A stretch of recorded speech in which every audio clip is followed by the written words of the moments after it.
friends, how you guys all doing? I am actually doing quite well because as you can see, after a long and arduous journey through renovation hell, I am finally back in my house where I am living out my lifelong dream of having a fireplace in my living room, which you can't see because it's to the right of me. There have been a lot of new beginnings for me this year. I started my brand new YouTube channel. I moved into my new house.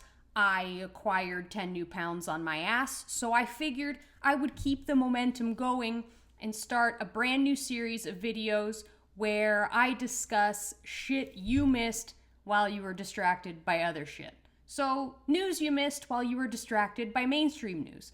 To be more specific, today we're gonna be talking about news that is not the trucker convoy. I mean, don't get me wrong, I am so proud of everybody who is partaking in the trucker convoy, but, you know, there's already so much news circulating around out there about it. I figured, why not talk about some other things that are taking place in clown world? All right, let's jump right into it. A woman reveals nightmare of being gang raped in virtual reality. A woman has spoken out about her surreal nightmare of being gang raped in virtual reality as she noted her response to the incident felt like it had happened in real life due to the technological advances of simulation. Nina Jane Patel, a psychotherapist, well, you know what they say about psychotherapists. They're all fucking psycho. Who conducts research on the metaverse, said she was left shocked after between 3 and 4 avatars attacked her in the metaverse. What kind of people did you think you were gonna find in the metaverse, Nina? There's a whole universe out there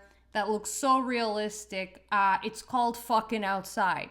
And that's where normal people hang out. They hang out outside. They hang out inside in their house with their families. Nobody's hanging out in the metaverse and then going to pick their kids up from Little League. This is not how the world works, Nina, okay? While the metaverse is still in its early stages, Facebook has created a metaverse with Mark Zuckerberg changing Facebook's parent company's name to Meta in a bid to hone his energies on constructing the metaverse. Hone his energies? I think you mean harvest his energies, you know what I'm saying? This motherfucker is using the metaverse to suck your soul right out of your MacBook Pro. I recently shared my experience of sexual harassment in Facebook's meta venues. Within 60 seconds of joining, I was verbally assaulted and harassed.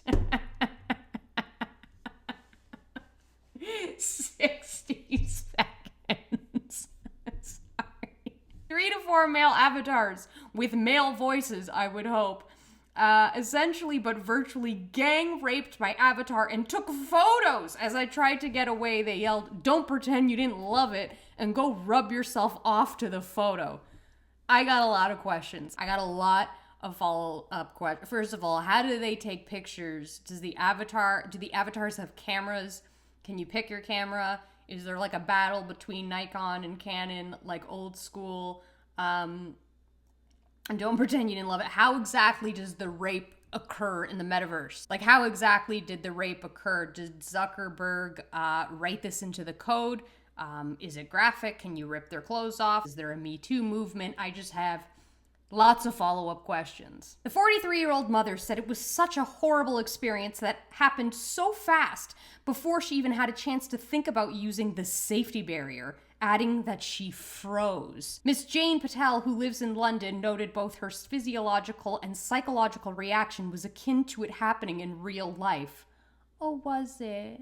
Was it akin to happening in real life? Yeah? Have you been gang raped in real life, Nina? I'm sure that the guys from Guantanamo Bay would appreciate you saying that getting raped in the metaverse is similar to getting gang raped. The people up in the Appalachian Mountains can probably tell you what it's like to get gang raped by a group of their inbred cousins, and I don't think it's at all similar to what happened in the metaverse, Nina. I gotta be honest with you. Virtual reality has essentially been designed so the mind and body can't differentiate virtual digital experiences from real. Oh, well, it's a good thing we're really pushing forward on virtual reality. Is there anyone that warned you about the dangers of virtual reality? Is there anything we could have done to stop this? She added, my experience of sexual harassment was, to say the least, shocking. Shocking because I am not accustomed to be spoken to in such derogatory ways. Maybe back in 1996, but certainly not in 2021. maybe in 1996. Those were the days. Obviously, she has never played Fortnite because that's the whole fun of the game. You get on the game, somebody tells you that they're gonna rape your mother within 30 seconds, and that's just how you get started.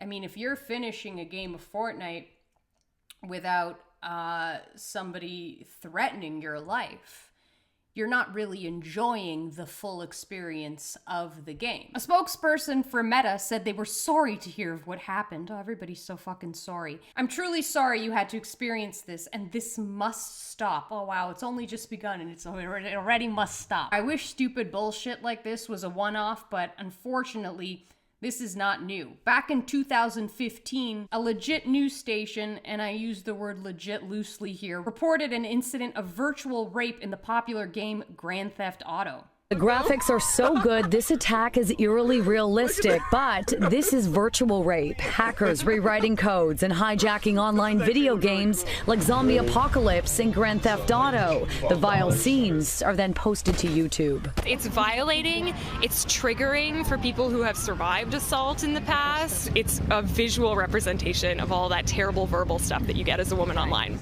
If you don't want to get virtually raped, might I suggest not playing a game that centers on criminals running around committing crimes? I mean, are you surprised when the little hungry hippo eats up all your marbles? Or when the Monopoly guy seizes all your assets? Don't hate the player, hate the game. All right, so where do you guys think this is all leading? I think they will eventually attempt to implement an internet identification, probably using biometrics or something like that. Kind of like when we were in school and we had to sign into our computers.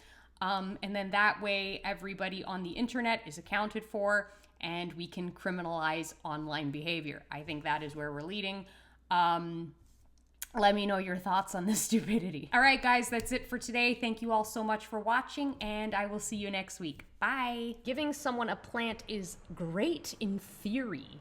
How's it great in theory? It's pretty great in practice, too. It's a plant. I mean, it's not a trip to the moon. Like, what are these people talking about?